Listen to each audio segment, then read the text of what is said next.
Titulares. 8 binomios se medirán por la presidencia y vicepresidencia del Ecuador el 20 de agosto. Jueces en Quito serán los encargados de tramitar casos de corrupción y crimen organizado. En el Guasmo Sur de Guayaquil, un estudiante fue asesinado cuando se dirigía a clases. Capturan a sospechosos de alquilar armas para hechos violentos en Guayaquil. Se trataría de un integrante de los Lobos.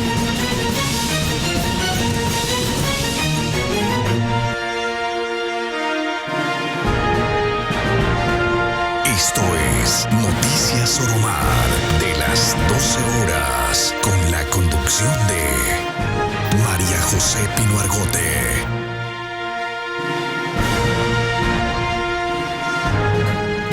¿Qué tal, amigos en casa? Gracias por sintonizarnos y confiar en nuestro trabajo periodístico. Juan Carlos Correa y Cristian Arias nos estarán reportando las novedades más recientes generadas en Quito y Guayaquil respectivamente. A propósito de la urbe porteña, iniciamos este espacio enlazándonos de forma breve con Cristian para que nos comente de un nuevo hecho violento registrado en el Guasmo Sur. Adelante, Cristian, buenas tardes, te escuchamos. Gracias, buenas tardes. Alrededor de las 7 de la mañana, un estudiante menor de edad de aquí de la Unidad Educativa Provincia de Loja fue asesinado a pocas cuadras del colegio, es decir, se dirigía a clases cuando fue interceptado por sicarios que le habrían propinado alrededor de 7 impactos de bala.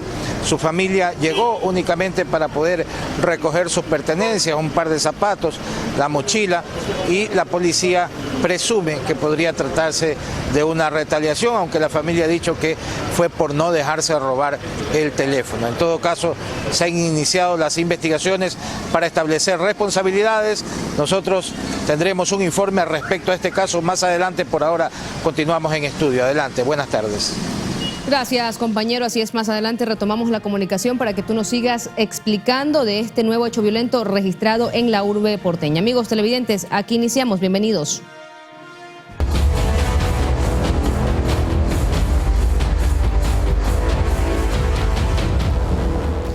Comenzamos con el desarrollo de los temas contándoles que por resolución de la Corte Nacional de Justicia todos los casos de corrupción y crimen organizado solo serán tramitados en Quito.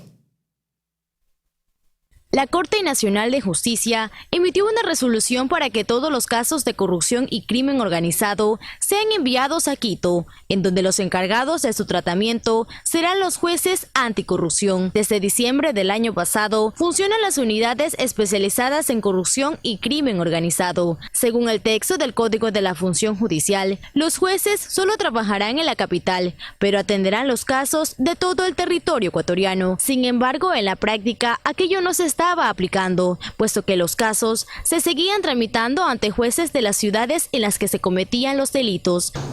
Nosotros hemos tenido, estimado Iván, problemas en el territorio que han complicado la investigación policial, justamente porque en casos, por ejemplo, minería ilegal, hay jueces que no le dan a la Policía Nacional, obviamente, primero las órdenes de allanamiento o las órdenes judiciales para seguimientos, vigilancias, que son fundamentales. Y eso, no quiero saber por qué no lo hacen, si es por temor, porque son jueces que están en el territorio. Debido a esto, la Corte emitió una resolución de carácter general para el obligatorio cumplimiento en el país, puesto que cuenta con fuerza de ley. Por tanto, esta decisión y esta resolución que ha generado la número 7/2023, la Corte Nacional, para nosotros, al menos en el ámbito investigativo, en el ámbito operativo, en el ámbito de luchar contra el crimen organizado y la impunidad, es fundamental. En este mismo sentido, el presidente del Consejo de la Judicatura, Virgilio Saguicela Rodas,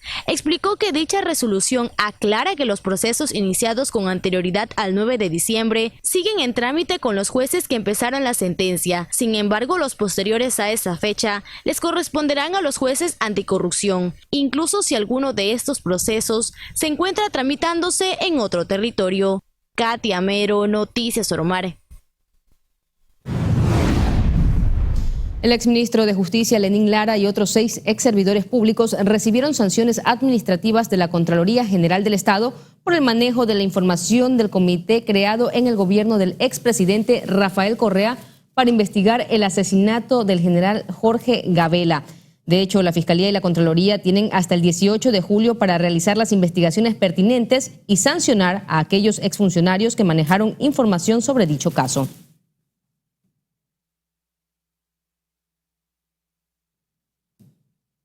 Y por decisión de la Corte Constitucional, la Contraloría General del Estado procedió a archivar el proceso de destitución en contra del exsecretario de Seguridad Diego Ordóñez por una supuesta violación a la prohibición de poseer bienes en paraísos fiscales.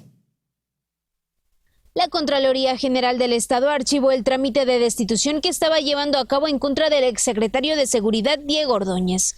El órgano de control lo investigaba por una presunta violación a la prohibición que tienen los funcionarios de poseer bienes o activos en paraísos fiscales. Y es que este proceso inició luego de que Ordóñez renunció a la Secretaría de Seguridad Pública. Lo cierto es que la destitución implicaba otras sanciones como la imposibilidad de ejercer cargos públicos durante 2 años y no podría volver a la Secretaría de Seguridad.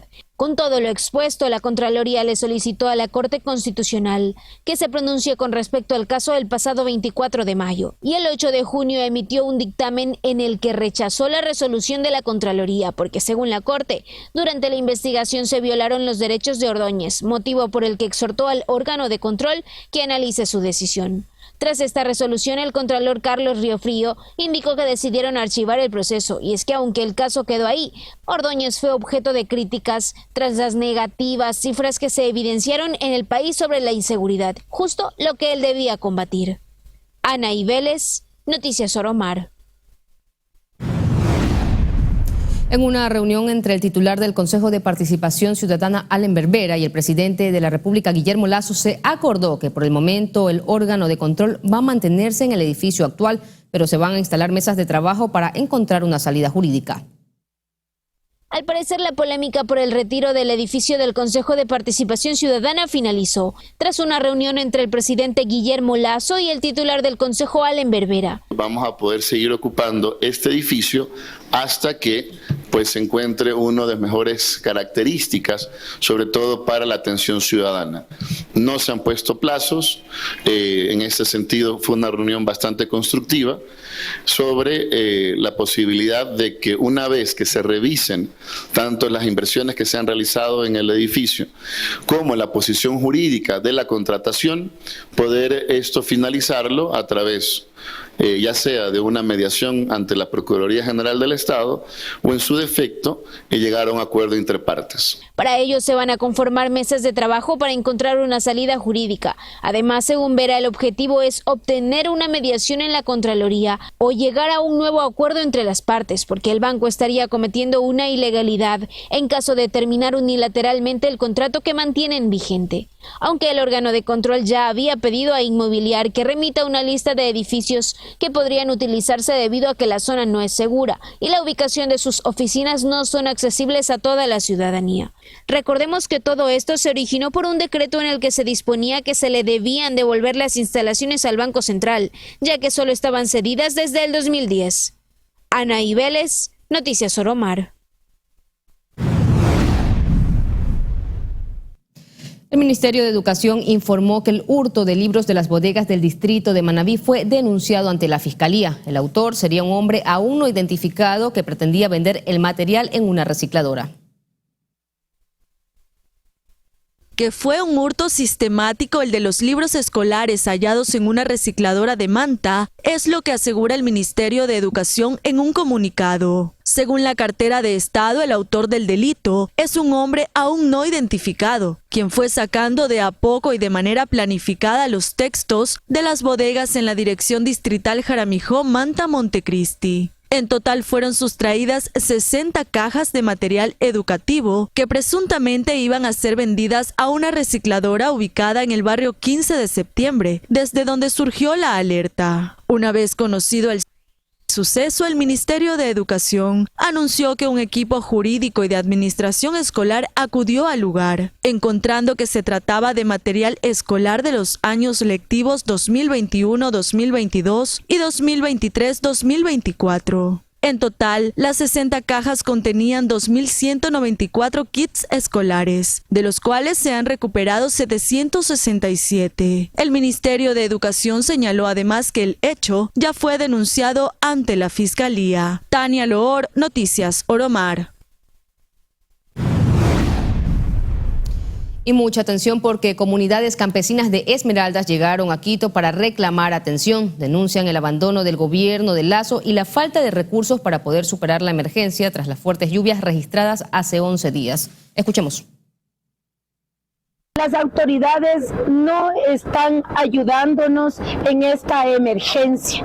Conocemos que hay ayuda institucional, ayuda de gobiernos de las otras provincias, pero la ayuda se ha centralizado en Esmeralda ciudad, que también está afectada, que también necesita. Pero las comunidades de Muisne, las comunidades campesinas que producen cacao, que producen naranja, que producen guineo, no están siendo atendidas. En Muisne se desbordaron los ríos, llegaron a alcanzar 3 metros de altura y eso significó la pérdida de casas, de animales menores y mayores que ahora se putrefactan en los ríos donde nosotros tomamos agua. No tenemos agua, los sembrados se nos han acabado y no existe la ayuda del gobierno. Crónica. Buenas tardes a todos, 12 horas 12 minutos y tenemos información porque un menor de edad fue asesinado a pocas cuadras de su colegio. El hecho ocurrió en el Guasmo, al sur de la ciudad de Guayaquil, en horas de la mañana, justo cuando el joven se dirigía a clases. Cristian Arias se encuentra justamente en la unidad educativa de la provincia, así se llama esta unidad educativa, Provincia Loca, y nos va a dar detalles sobre esta información, Cristian, de este asesinato de este joven estudiante. Adelante, buenas tardes.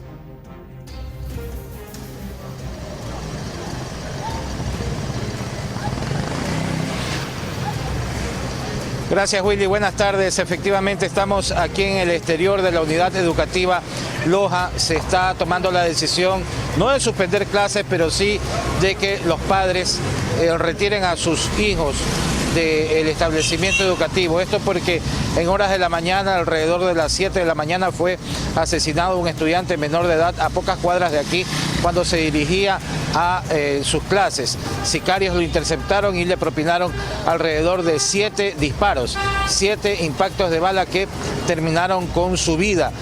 Muy cerca estaba un centro de salud. Llegaron los médicos, trataron de auxiliarlo, pero solamente se pudo comprobar que estaba sin signos vitales. Luego se procedió al levantamiento del cadáver. El personal de criminalística recopiló los indicios y aunque la familia dice que fue por no dejarse robar el teléfono, no se descarta la posibilidad de que se trate de una venganza de algún grupo delictivo. Escuchamos testimonio de testigos. Dice que le pegaron 5 tiros. Fue aproximadamente golpe de 7 de la mañana. El muchacho de la provincia de Loja, ahí en el colegio que queda unas cuadras más acá arriba, más acá abajo. Y lamentablemente no se le han llevado nada. Dice que a la final tuvo que haber sido un ajuste de cuentas o venganza, quién sabe. Pero ajuste de cuentas con un muchacho de menor de edad. Hoy en día hay muchachos de 13 años que son sicarios, ladrones, ya no se puede confiar ni en la juventud. Lamentablemente es así. Lamentablemente la corrupción y la malicia está llegando a los corazones de las personas más pequeñas incluso. Fueron 5 tiros, como le digo, no sé exactamente de dónde se lo pegaron, pero me imagino que le han de haber pegado unos 2 en el cuerpo como para detenerlo y lo que iba tratando de correr y el resto para asegurarlo en la cabeza. Bien, eso es lo que cuentan las personas que estuvieron cerca del lugar donde ocurrió este suceso. Pero acá los padres de familia expresaron su preocupación. Durante toda la mañana llegaron para retirar a sus hijos. Antes de que termine el horario de clase, prefirieron llevárselos a sus casas. Es la preocupación que expresan las madres de familia. Escuchemos. Sí, nosotros pedimos por favor a las autoridades que nos ayuden con más resguardo porque La situación no puede seguir así, uno está en su casa pensando que sus niños están tranquilos y uno tiene que venir a retirarlos porque estamos en un lugar donde hay mucha delincuencia, están pasando muchas cosas malas y necesitamos que las autoridades nos ayuden con nuestros hijos, que se sientan seguros en las instituciones. ¿Qué haría usted como mamá? ¿Lo traería a clase? ¿Lo retiraría? ¿No dejaría que venga a clase? ¿Qué haría usted? Bueno, yo quisiera que siga estudiando, pero en esta situación preferiría tenerlo en mi casa y ver cómo me pueden enviar los deberes para poder que él siga estudiando y no pierda sus estudios por esta situación de inseguridad. Bien, mientras dura este clima de violencia, esta muerte violenta, selectiva que ha ocurrido contra un estudiante, los padres reiteran su pedido a la Autoridad de Educación de que se tome la decisión de que las clases pasen a modalidad virtual acá en el Guasmo Sur, en la Unidad Educativa Provincia de Loja. Hasta aquí nuestro informe. Willy, tú tienes más. Continuamos contigo. Adelante. Buenas tardes. Muchas gracias. Buenas tardes, señor inspector Cristian Arias. Preocupación entonces en los padres de familia. Mire, este joven que iba a su plantel educativo fue asesinado. Tema de investigación ya para la policía, pero eso sí, hay preocupación en los padres de familia y no solamente de este plantel educativo, sino que en la mayoría. Vamos a continuar con más información y preste mucha atención porque la mañana de hoy, miércoles, moradores del sitio El Retiro, perteneciente al cantón Jipijapa en la provincia de Manabí, encontraron en un camino de segundo orden el cadáver de un hombre, el cual tenía huellas de impactos de bala en su humanidad. Agentes de la Policía Nacional y también el fiscal de turno, Marcos Tulio Pico, acudieron al lugar de los hechos para tomar el procedimiento correspondiente. La víctima no fue identificada ya que no poseía ningún tipo de documentos.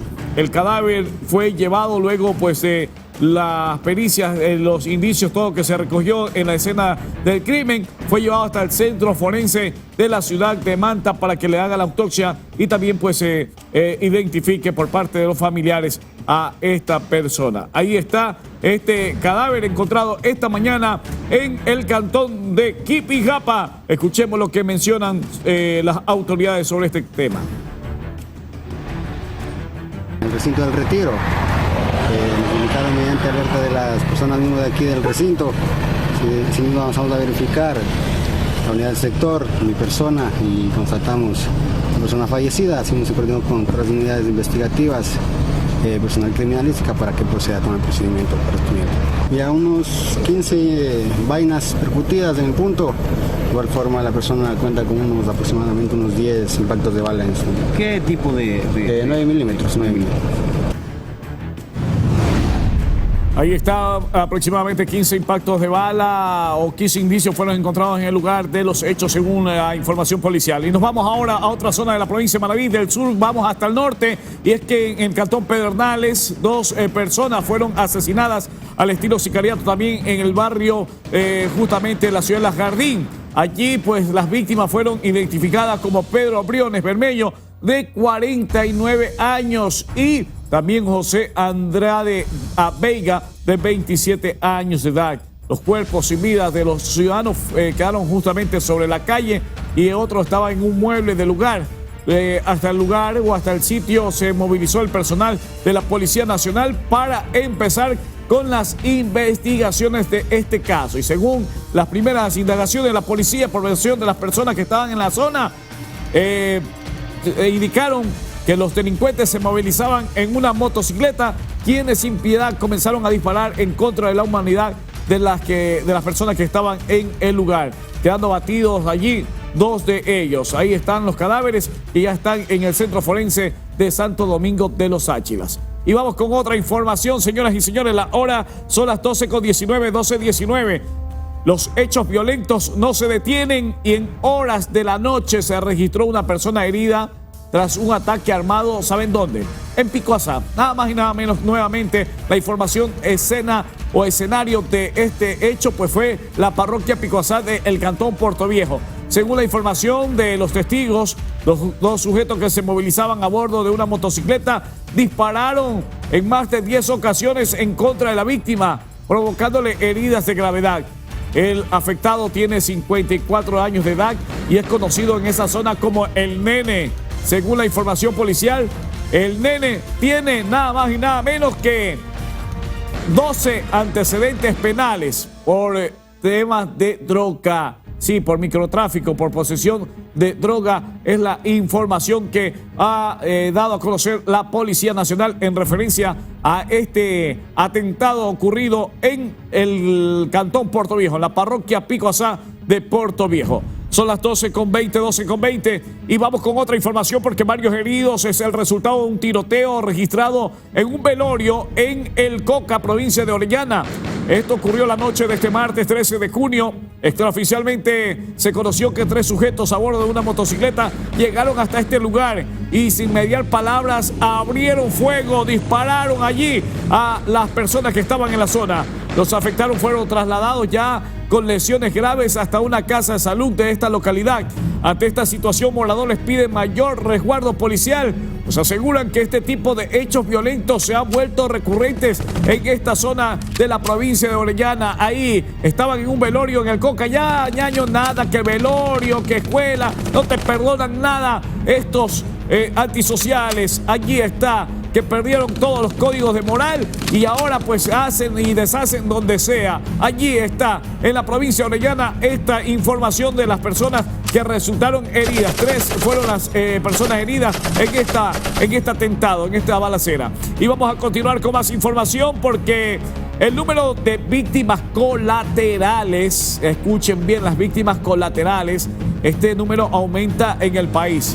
Solo en el año 2022, la policía contabilizó 90 muertes violentas de víctimas, en este caso colaterales, como no intencionales en este caso. Y en lo que va de este 2023, desde el 15 al 20 de mayo, se registraron 13 muertes colaterales en 4 ataques armados. Veamos. Hablar de muertes violentas también es hablar de víctimas colaterales, de aquellas personas que por estar en el lugar equivocado perdieron la vida de manera injusta. Solo en 2022 se calcula que del total de crímenes, 90 fueron víctimas no intencionales. Y es que los alcances del crimen organizado transnacional no tienen límites y la violencia criminal cada día se recrudece. El crimen, antes del crimen habitual, de alguna forma respetaba una serie de códigos que era no meterse con la familia, no meterse con la esposa, no meterse con los niños y más.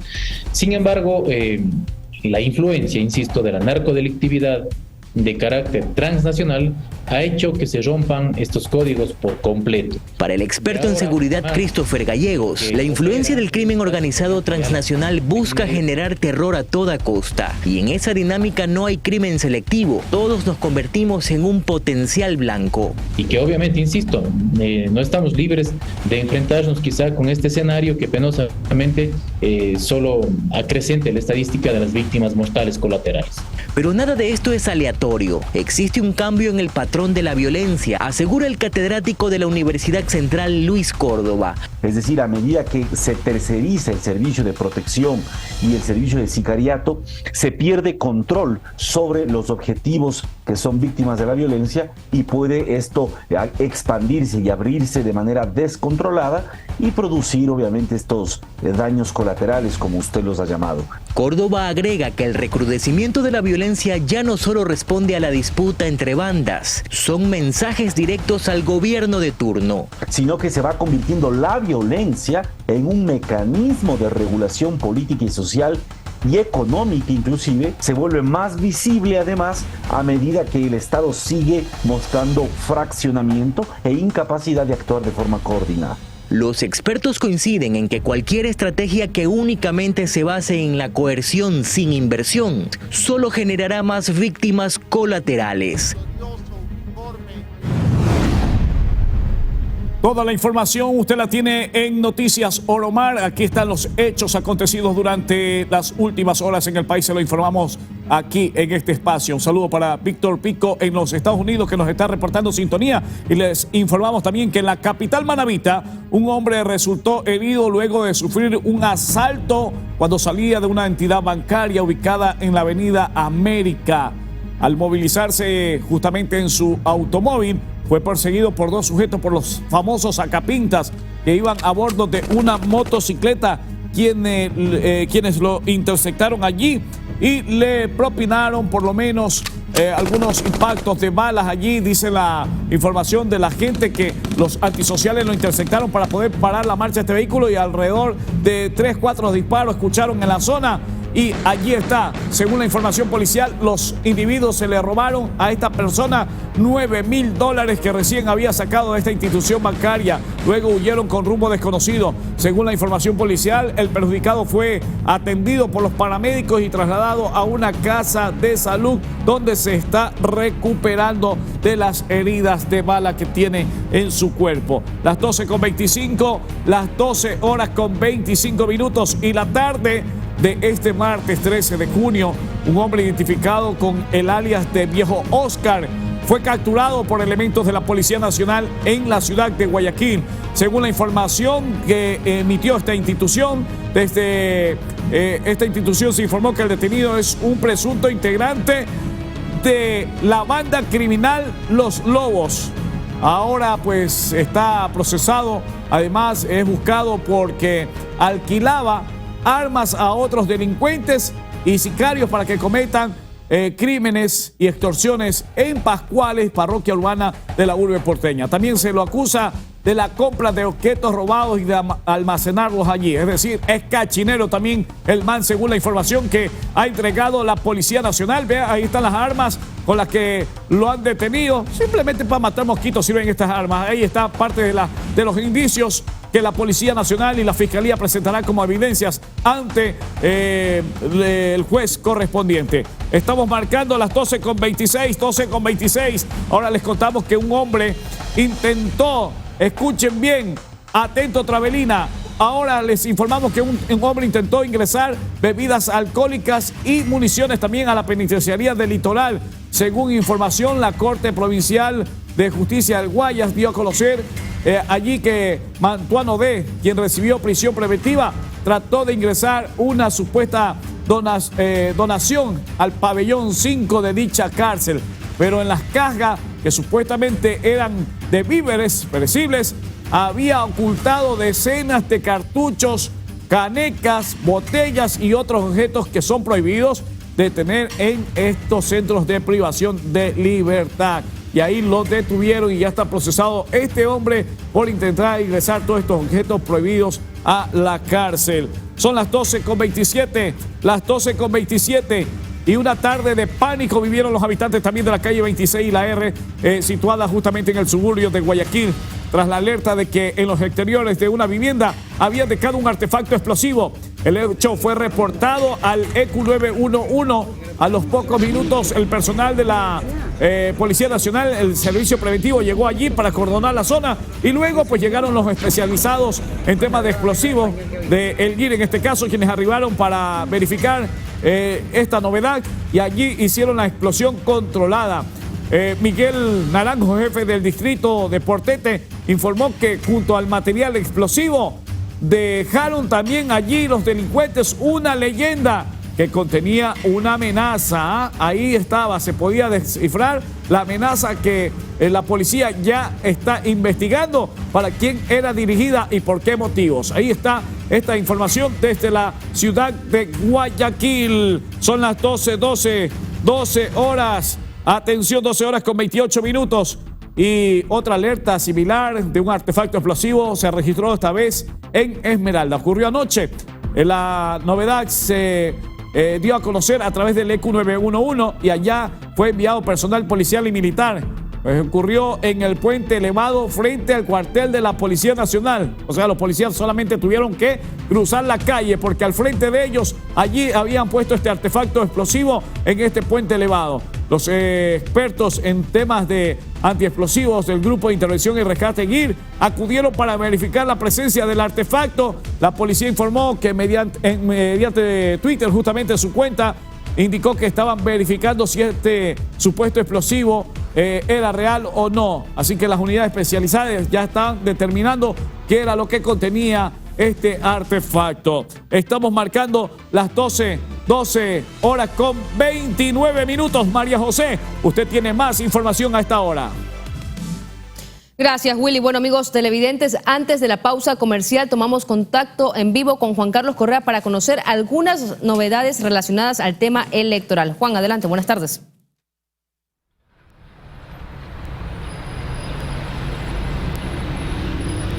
¿Qué tal, María José? Amigos televidentes, muy buenas tardes. Les saludamos cordialmente desde el norte de la capital de la República, exactamente desde el Consejo Nacional Electoral, en donde una vez culminada la etapa de inscripción de candidaturas, aquí se está tabulando toda la información recibida. Más adelante les contaremos cuántos postulantes exactamente podrán intervenir en las próximas elecciones del 20 de agosto. Mientras tanto, María José, tú sigues con más noticias desde Estudios Centrales. Gracias, Juan Carlos, y así es, después de estos breves consejos comerciales estaremos retomando la comunicación para que tú nos sigas explicando un poco lo que se genera en torno a este tema electoral. Amigos en casa, les recordamos que en www.oromartv.com pueden disfrutar de la señal de Oromar TV en vivo, así como volver a ver todos los noticieros anteriores. Hacemos un alto a la información, ya retornamos con más.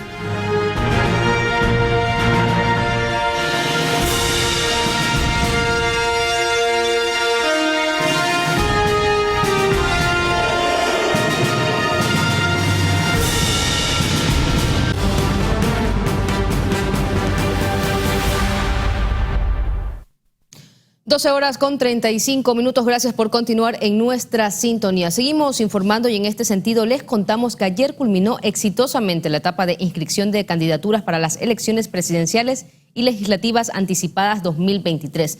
En la siguiente nota revisamos cuáles son los binomios que aspiran llegar a Carondelet y a qué partidos políticos representan.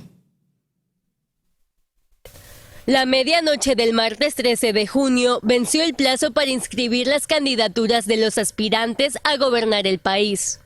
En total, son 8 binomios presidenciales que por primera vez están conformados con el criterio de paridad de género.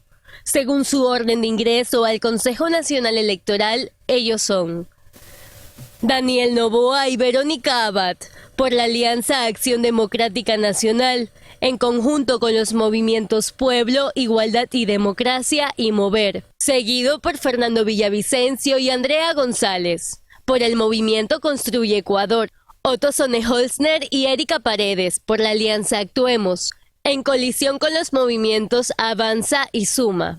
Asimismo, Bolívar Armijos y Linda Romero, por el movimiento Amigo y la Acción Movilizador Independiente Generando Oportunidades Ecuador.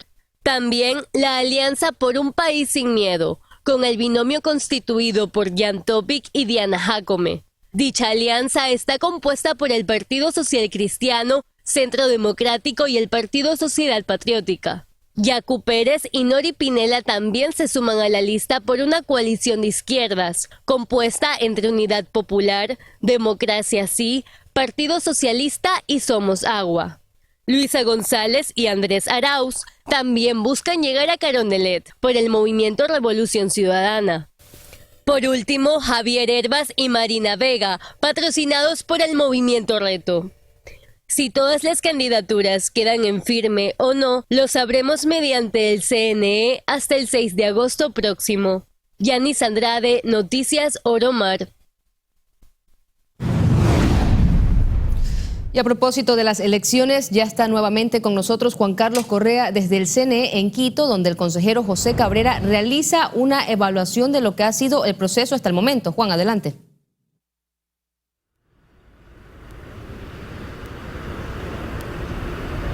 ¿Qué tal, María José? Amigos televidentes, muy buenas tardes. Retomamos la información desde el Consejo Nacional Electoral, en donde luego de haber culminado la etapa de inscripción de candidaturas, en este momento los personeros del CNE están tabulando toda la información recibida.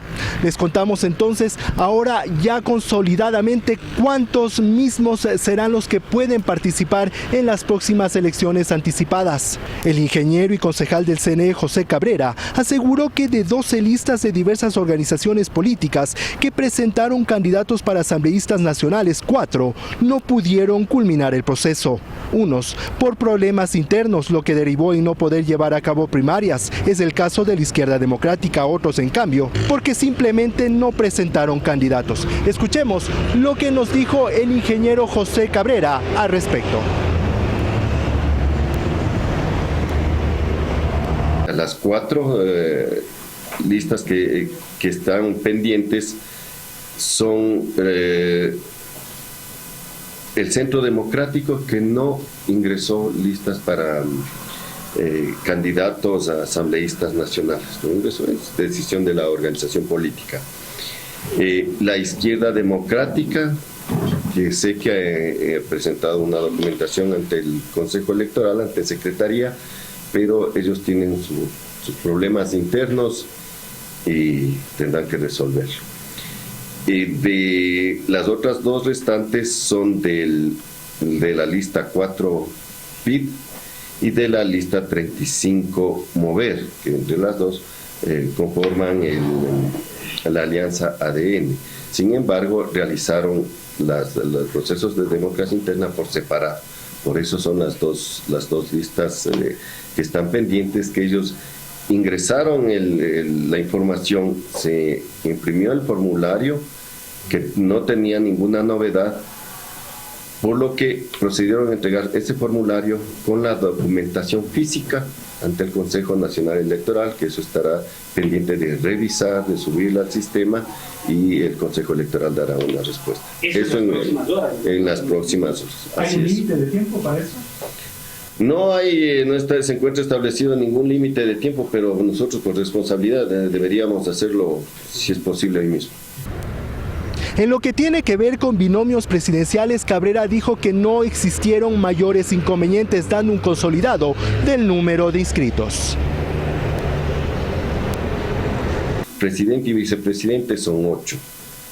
Asambleístas nacionales están las 8. Ya les expliqué la diferencia de las 4. Asambleístas provinciales 654, asambleístas provinciales por circunscripción 394. Recordemos que son 4 provincias que tienen esta particularidad, que es Pichincha, Guayas, Manabí y Azuay. Asambleístas por el exterior son 36. Entonces hay un total de 1.100 candidatos. En lo que refiere con la inscripción de asambleístas provinciales, esto fue lo que dijo. No hubo mayores complicaciones, el sistema informático estuvo funcionando, en todas las delegaciones, igual que ustedes pudieron ver en la matriz, se tuvo equipos técnicos para dar el soporte, y las personas o los sujetos políticos que acudieron tuvieron todo el apoyo. De los 414 son candidatos. Ya, de esos está realizada la inscripción de 286 y el resto tenemos que revisar, estamos trabajando todavía para ver quiénes no presentaron listas a pesar de que hicieron primarias, para ver si en algún caso ingresaron el formulario y luego físicamente presentaron los documentos. Se está trabajando, recopilando toda la información. El ingeniero José Cabrera informó que de aquí en más lo que viene es la etapa de interpelaciones e impugnaciones de candidaturas, extendiéndose hasta el próximo mes de julio. Son las últimas novedades que nosotros les podemos reportar desde el Consejo Nacional Electoral. María José, tú sigues con más desde Estudios Centrales. Muy buenas tardes.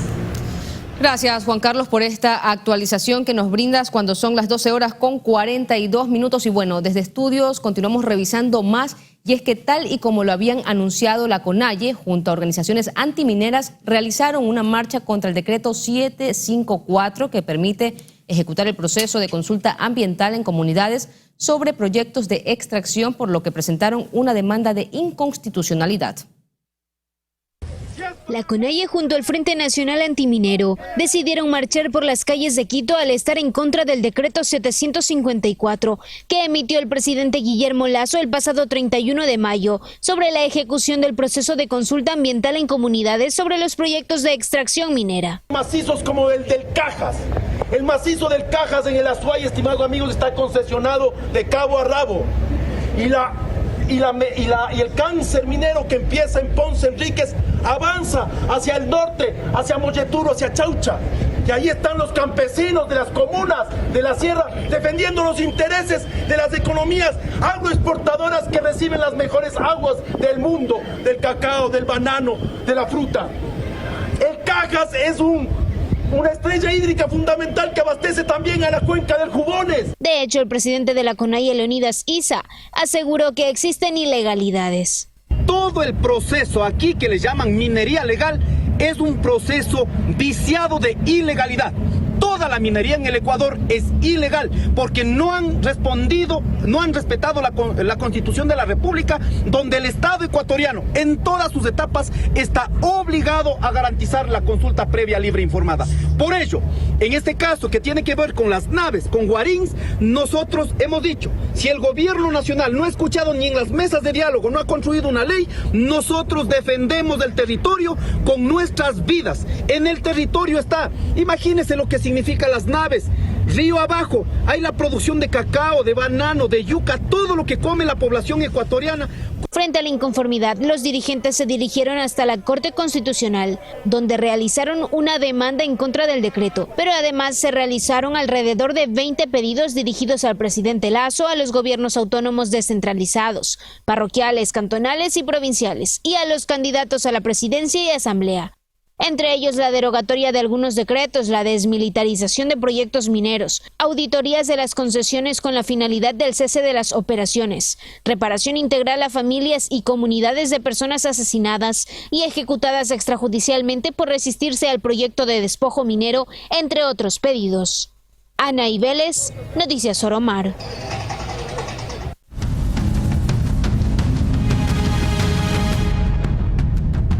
12 horas con 58 minutos y ahora pasamos a revisar imágenes de un robo suscitado, ¿saben dónde? En una panadería, esto en la ciudad de Ibarra, donde dos sujetos amenazaron al personal encargado allí para robarles. Sin embargo, ya se confirmó que la Policía Nacional capturó a uno de los posibles responsables de este acto delictivo. En su poder se encontró un arma artesanal y un teléfono celular. Cargaba un martillo y un cuchillo. Vean cómo andan haciendo allí de la suya. Y no es para llevarse los panes, sino para llevarse el dinero que tenían ahí. Lo someten a la víctima, lo llevan hasta el lugar donde tenía el dinero y bajo las amenazas ahí lo intimidan. El implicado es un ecuatoriano de 28 años de edad, según la información de la Policía Nacional, porque su detención se dio después de que los afectados pusieran la denuncia respectiva ante la autoridad competente. Bien por el trabajo de la policía que logró detener a uno de los sospechosos. Ahora se espera que se haga justicia. Llegaron a una panadería para someter a las víctimas y asaltarlos. Muchas gracias de mi parte. Quedan con María José. Bueno, ya se nos terminó el tiempo. Amigos televidentes, ha sido un gusto poderlos acompañar. Más noticias a partir de las 9 de la noche. Pasen bien.